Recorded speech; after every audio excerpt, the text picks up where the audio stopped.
I think the biggest takeaway from this conversation is stick to one bank. Also know your limits and always make sure that you watch how you spend your funds, because it's so easy to accumulate that 1 million, especially if you are living and traveling abroad.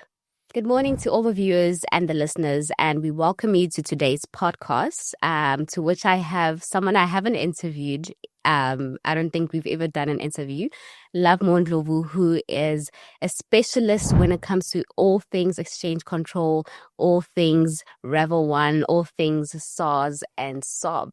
What people don't know is that this man has been through the process of how one sees his tax residency, even though it's not the main topic today, from inception, I think before 2021 to what it is currently. So such a warm welcome to have you, Mr. Ndlovu.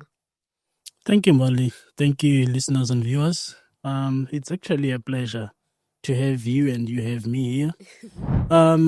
Just to give a brief background again on top of what you've already said. I've been through all the different phases of immigration and cessation of tax residence, yes. Yeah, so you've seen SARS literally go from one pillar post to the next. Not only that, but you're also very much astute with the process of exchange control, which will be the main discussion today. In particular, a very topic that a lot of people don't understand. They don't know that one is also afforded to them as tax residents. And so I think just to kickstart the conversation, maybe you could kindly explain what is a single discretionary allowance? Thank you. This is a facility that is provided to South African tax residents older than 18 years to move or spend money abroad. It comes with a limit of 1 million per calendar year. And it should be known that you cannot carry over this limit. If you don't spend it in a particular calendar year, you have lost that opportunity. You don't carry it over to the next year. Meaning that in the coming year, you start off again with a 1 million limit. So that's very interesting. So one cannot maybe depend on the fact that, well, they haven't received or rather used a single discretionary and they carry it in the next following year. They cannot, unfortunately. So if you miss the opportunity, you have missed it, you start off from zero, meaning you start off from the 1 million that you have as a per calendar year. Okay, very, very interesting. And then when we speak single discretionary allowance, what amounts would these involved? Does it mean when I spend money traveling and swiping of my credit card, does that contribute to the single discretionary allowance? How does it work? A very good question and a very, very common misconception. A lot of people believe that it doesn't, however, unfortunately it does. So every expenditure that you do or spend abroad accumulates to the 1 million that you have as a limit for calendar year. So the people need to be very cognizant of how they do their spending and be sure that they are still within that limit. Okay, no, very interesting. And obviously you touched on that the limit is 1 million. What happens in instances where like one is not cognizant that, if I spend or I swipe my credit card, that contributes to the single discretionary allowance? What happens when that exceeds the single discretionary allowance? Yeah, so it's normally flagged by the individualist bank. They unfortunately have to be sure of the spending, keep track of that, and they have to report the same to the Reserve Bank.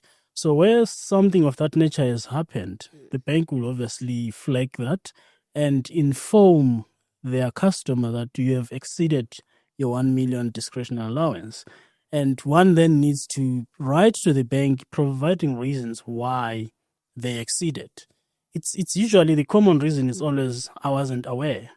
However, it's not always enough or sufficient. So it will now go down to the Reserve Bank to determine whether that reason is sufficient enough to say, we excuse you. But if you do provide the proper reason that can be excused, they will excuse. However, that means you already start off with less for the coming year. Oh, so they would deduct it from the next calendar year in terms of your 1 million. Yes. Okay. That was actually part of my next question, but you answered it. But I'm still gonna pose a question for the viewers and the listeners.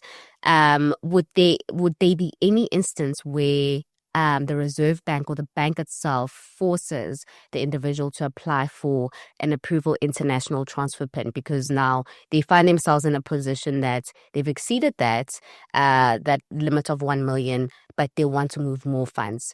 Would the bank pose that requirement to apply for the AIT?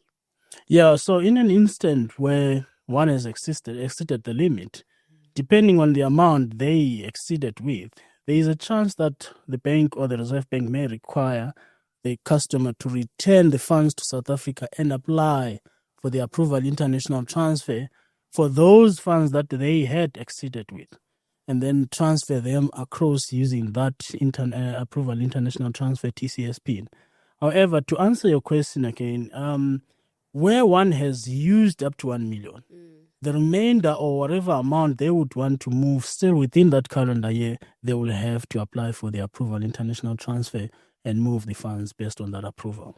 Remember, the SDA does not need any approval from either the Reserve Bank or SARS. Yeah. It's allowed to move up to 1 million without any other approvals. Anything over and above, then one has to seek that approval, which is the approval international transfer from SARS, and then transfer whatever excess they need to transfer. Okay, and I think just an important thing to note that the AIT would be on the basis of a tax resident and not one of a non-resident. Correct. So the status will obviously have to be a tax resident. This SDA is only available for tax residents. Okay.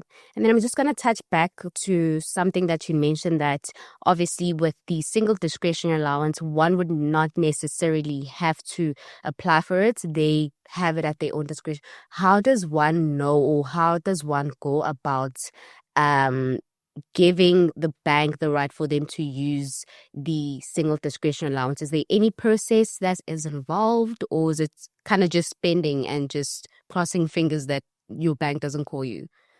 It's quite important for one to keep track.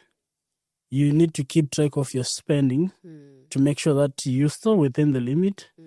And also on the side of the bank, it's also essential for them to do the same because they need to report to the Reserve Bank. They will be answerable as well to the Reserve Bank on why their customer exceeded. So both parties are involved in keeping track of the spending abroad or sending money outside the country. So if you don't know, it's more important to call your bank and try and find out how much have I used of my SDA allowance for this calendar year. The bank should have records. They would go through your bank records and see how much you have spent or transferred abroad and then give you the number. Then you at least work around what you still have as a limit. Okay. So during this process, when you spend, obviously, we all have limits on our banks, but if one is to, for example, I bank with Capitec and I exceed a 50,000 transfer, would then prompt the bank to call me to ask, what is this transfer for? Is that usually the process when it comes to banks? Yeah, so the banks will only contact you as a customer when you are exceeding the 1 million limit.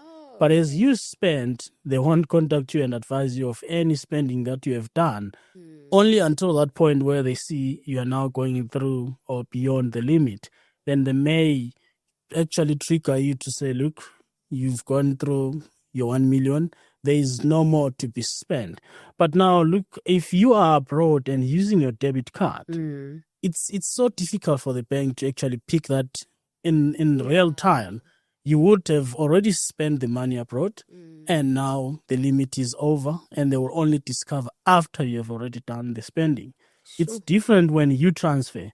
When you transfer, it goes through them, they have to approve. Then at that point, they can pick up that you actually over or below the limit and allow the transfer to go through. Whereas spending abroad is quite different, which becomes very difficult for the banks to actually keep track only until the transactions have already happened. To you, that is kind of scary, I must say, because I could imagine one finding themselves where their credit card is stolen and they're only notified after by a bank to say, listen, 1 million you've exceeded your 1 million. But that's such great insights. any practical advice that you'd give to South Africans, I think, when it comes to SDA rules and what they should know? And I'll just add on, it's not on script, but for tax residents and non-resident, when is the SDA applicable? When is it no longer applicable? Yeah, so the simple and straightforward advice is keep track of your spending, especially with debit and credit card spends abroad, because that's easy to kind of like fall through and not realize that you are actually going over your limit. And it's normally easier to keep that track if you use a single bank as compared to using various different banks. You will have different transactions with different banks. One bank will only have what they can track on their side.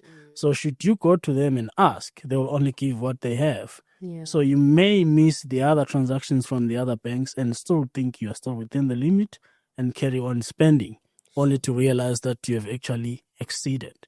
So it's rather advisable that should you want to spend abroad, rather keep it to one bank so that at least you have a consolidated track of records in terms of spending. In terms of the SDA being applicable on residents or non-residents, so it's only available to residents and available for the first 1 million that you send out or spend, and not available at all to non-residents. The moment you become a non-tax resident, that SDA limit falls away. You will have to now seek for approval, the same approval international transfer TCS PIN to transfer funds abroad as a non-resident from each cent that you want to send. Okay. No, thank you so much, Love More. I think the biggest takeaway from this conversation is stick to one bank. Also know your limits and always make sure that you watch how you spend your funds, because it's so easy to accumulate that 1 million, especially if you are living and traveling abroad. No, definitely.